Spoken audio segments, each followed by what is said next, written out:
Welcome to GameVerse. Today, I'm building the greatest World Cup 11 of all time in DLS 26. Not the greatest club team, not the best players by Ballon d'Or. This team is based on World Cup legacy, trophies, records, big game moments, tournament impact, and iconic performances.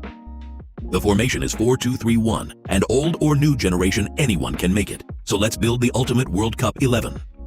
In goal, I'm choosing Manuel Neuer. Neuer was the best goalkeeper of the 2014 World Cup, winning the Golden Glove as Germany became champions. In that tournament, he played 7 matches, kept 4 clean sheets, conceded only 4 goals, and played 690 minutes. The reason I picked Neuer is not just saves. He changed how goalkeepers play in the modern game. In 2014, he was almost a sweeper and a goalkeeper at the same time. For a World Cup evening, he gives us shot-stopping, confidence, and modern build-up play. At right back, it has to be Cafu. Cafu has one of the most unique World Cup records ever. He played in 3 World Cup finals, 1994, 1998, and 2002. He won 2 of them in 1994 and 2002. Guinness World Records lists him as the player with the most appearances in FIFA World Cup final matches. For me, that is legendary consistency. Cafu gives this team pace, stamina, leadership, and winning mentality. In a 4-2-3-1, he can run up and down the right side all game. The first center back is Franz Beckenbauer, Der Kaiser. Beckenbauer captained West Germany to the 1974 World Cup title and was one of the few players selected in 3 World Cup All-Star teams, 1966, 1970, and 1974. FIFA's 1974 World Cup statistics feature highlights his impact across those tournaments. He was not just a defender. He was a libero, a leader, and a player who could start attacks from the back. In this batin, Beckenbauer is the brain of the defense.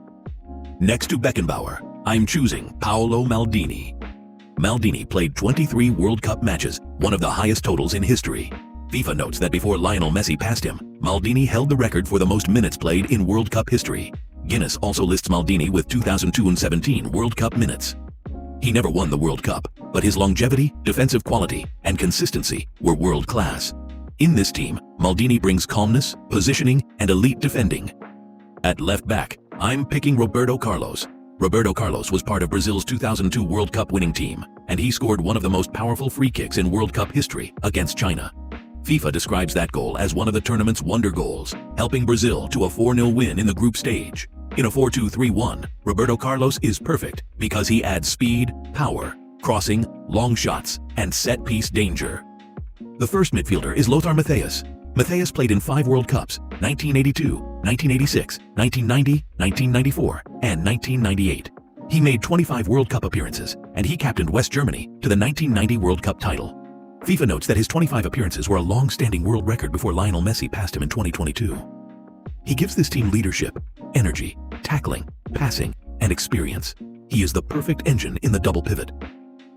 Beside Matthäus, I'm choosing Zinedine Zidane. Zidane delivered one of the greatest final performances ever in 1998, scoring 2 goals in the World Cup final as France beat Brazil. Then in 2006, he won the Golden Ball as the best player of the tournament. FIFA's World Cup content also highlights all of Zidane's World Cup goals from 1998 to 2006. I'm using him as the creative midfielder next to Matthäus. Matthäus protects.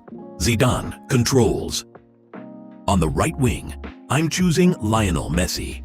Messi is a World Cup champion, winning the trophy with Argentina in 2022. He also won the Golden Ball in both 2014 and 2022, becoming the first men's player to win the award twice. FIFA also lists him as the record holder for most World Cup appearances, with 26 matches. For World Cup legacy, Messi has everything: goals, assists, records, individual awards, and finally, the trophy. At attacking midfielder, there is only one choice: Diego Maradona.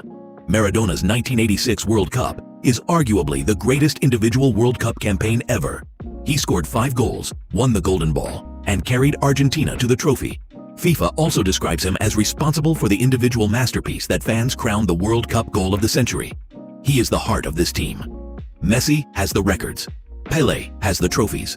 But Maradona's 1986 tournament is pure World Cup magic. On the left wing, I'm picking Pelé. Pelé is the only player in football history to win 3 FIFA World Cups, 1958, 1962, and 1970. FIFA states that no other man has lifted the World Cup trophy 3 times, and the record cannot be matched until at least 2030.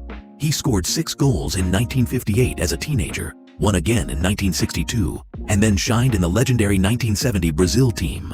Pelé gives this any goals, creativity, movement, and the biggest trophy record in World Cup history. Up front, I'm choosing Ronaldo R9. This was the hardest choice because Miroslav Klose has the most World Cup goals. But I'm picking Ronaldo because of his peak and his final performance in 2002. Ronaldo scored 15 World Cup goals in total.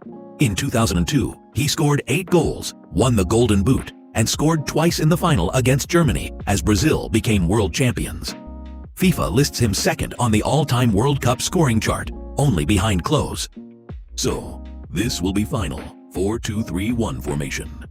This team has everything. World Cup winners, Golden Ball winners, Golden Boot winners, defensive legends, and record breakers. Now, let's talk about the players who were very close. Miroslav Klose, Germany. Klose is the all-time top scorer in World Cup history with 16 goals in 24 matches. He scored in 4 different World Cups, 2002, 2006, 2010, and 2014. FIFA also notes that he has the most World Cup victories and collected 4 World Cup medals. I didn't start him only because Ronaldo R9 had a higher peak and a bigger final performance in 2002, but statistically, Klose is the greatest World Cup striker by goals. Kylian Mbappé. Mbappé already has 12 World Cup goals, the same total as Pelé, and he is still active. He won the World Cup in 2018, won the 2022 Golden Boot, and scored a hat-trick in the 2022 final. FIFA lists him among the closest active challengers to Klose's all-time scoring record. Gerd Müller from Germany. Gerd Müller scored 14 World Cup goals in only 13 matches, which is an insane scoring rate. He scored 10 goals in 1970 and 4 goals in 1974 when West Germany won the tournament. He was very close to the striker spot, but Ronaldo and Klose slightly edge him in overall World Cup legacy. Garrincha from Brazil. Garrincha deserves huge respect because in 1962, when Pelé got injured, Garrincha became Brazil's main star and helped them win the World Cup.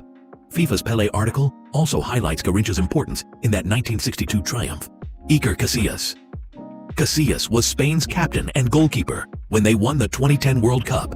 He also won the Golden Glove that year, according to FIFA's list of Golden Glove winners. I picked Neuer because of the modern sweeper-keeper impact, but Casillas is absolutely one of the greatest World Cup goalkeepers. Fabio Cannavaro, Italy. Cannavaro almost made this team. In 2006, he captained Italy to the World Cup and delivered one of the best defensive tournaments ever. The only reason he misses out is because Beckenbauer and Maldini give this 11 a stronger all-time balance. Johan Cruyff, Netherlands. Cruyff did not win the World Cup, but his 1974 tournament changed football. He led the Netherlands to the final and made total football iconic. In terms of influence, he is one of the biggest names ever, but for this 11, Maradona, Messi, Pelé, and Zidane were impossible to leave out. So that is my greatest World Cup squad in DLS 26. Comment below. Who would you change in this 11? Would you start Klose over Ronaldo? Would you put Mbappé in already? And who is your greatest World Cup player of all time? Don't forget to like, subscribe, and welcome to World Cup Classics.